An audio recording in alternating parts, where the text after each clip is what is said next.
This is the case. These are the testimonies coming out of Aleppo now. People saying, we tried to flee, they wouldn't let us, they shot at us.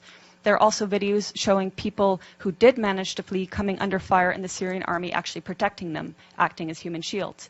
So that's to say that what we've been hearing in the corporate media is not depicting an accurate image of what's happening in Aleppo.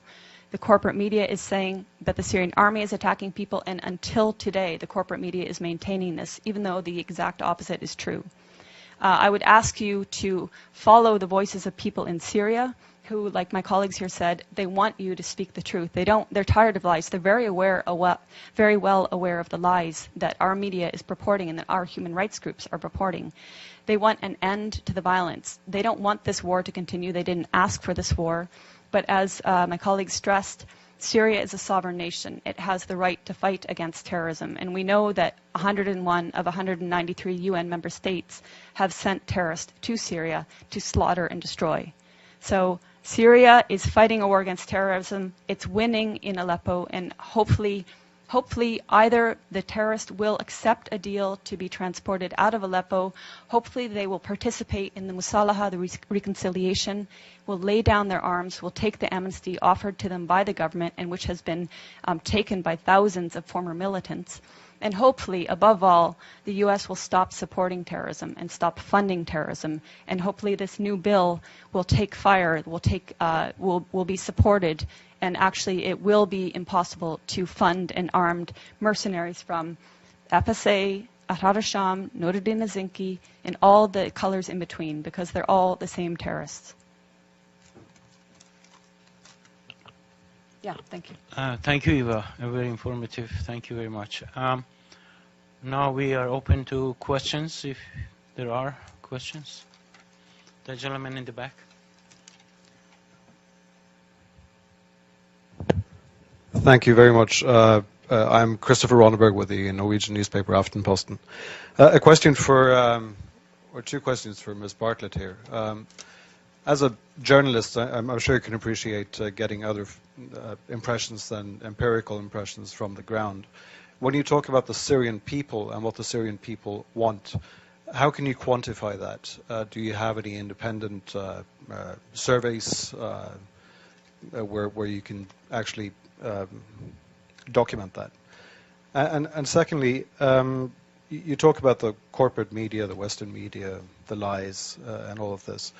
Could you explain what you think might be the agenda from us in the Western media, and why we should lie, why the international organizations on the ground should lie, why we shouldn't believe all these absolutely documentable facts that we see from the ground, these hospitals being bombed, these civilians who are talking about the atrocities that they have been experiencing.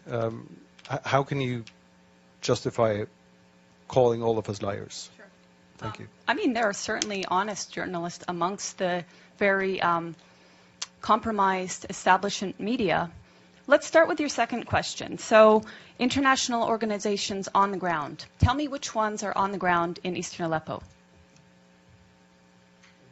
Yeah, okay, I'll tell you, there are none. There are none. These organizations are relying on the Syrian Observatory for Human Rights, which is based in Coventry, UK, and which is one man. They're relying on compromised groups like the White Helmets, which, let's talk about the White Helmets. The White Helmets were founded in 2013 by a British ex-military officer. They have been funded to the tune of $100 million by the US, UK, and Europe, and other states. They purport to be rescuing civilians in eastern Aleppo and Idlib, yet no one in eastern Aleppo has heard of them. And I say no one, bearing in mind that now 95% of these areas of eastern Aleppo are liberated. The White Helmets purport to be neutral, yet they can be found carrying guns and standing on the dead bodies of Syrian soldiers. And their video footage actually contains children that have been recycled in different reports. So you can find a girl named Aya who turns up in a report in month, say, August, and she turns up in the next month in 2 different locations. So they are not credible. The SOHR is not credible. Unnamed activists are not credible. Once or twice, maybe, but every time, not credible. So your sources on the ground, you don't have them. As for your agenda, not your, but the agenda of some corporate media, It is the agenda of regime change. How can the New York Times, I was reading it this morning, or how can Democracy Now!, which I was reading the other day, maintain until this day that this is a civil war in Syria? How can they maintain until this day that that the protests were unarmed and nonviolent until, say, 2012? That is absolutely not true. How can they maintain that the Syrian government is attacking civilians in Aleppo when every person that's coming out of these areas occupied by terrorists is saying the opposite? So that's with regards to your question on lying Western media. How do I quantify the support of the Syrian people? The elections. In 2014, the Syrian people held elections. The voter turnout was 88%, including people in Lebanon, where I was during the elections in Lebanon, which were actually ran for 2 days, extended hours, people walking for kilometers to reach the embassy, including people who flew from their own countries like mine, which has criminally shut the Syrian embassy so that Syrian people have no rights, and including people within Syria who braved a torrent of terrorist mortars and missiles on election day. And yet, voter turnout rate was something like 88%, I believe. And then the election, the results were 78, I believe. I think Tim Anderson gives you the opposite. Okay, I might get the turnout wrong. So the results. 74 was the participation. 74 participate, 88. Was the vote. Okay. Anyway, the point being, overwhelmingly, the people support President Assad. That's based on elections, based on my own travels. Okay, so that's subjective. But as I said, I've traveled around Syria, talked with people of all faiths, all walks of life, and there are people that want change in the government. We're not pretending they don't want change. Everybody wants change. But in terms of support of the government, the point is they don't see President Assad as the problem. They see the problem as terrorism. They see elements of problems in the system that they have there. But President Assad, they don't see as the problem. They actually overwhelmingly support him. So I'm basing it on their choice in their leader, and I'm basing it on my interactions with people in Syria and Lebanon. Okay, my name is Renzo Cianfanelli of RCS, Corriere della Sera Group from Italy. I have been a few times, in the area. I have been covering wars for the last 20 years. It's true that the first victim of a war is truth. And I have seen this in Chechnya, in Iraq, Sarajevo, and in Syria. Having said that, I have been watching last night the Russian television and news.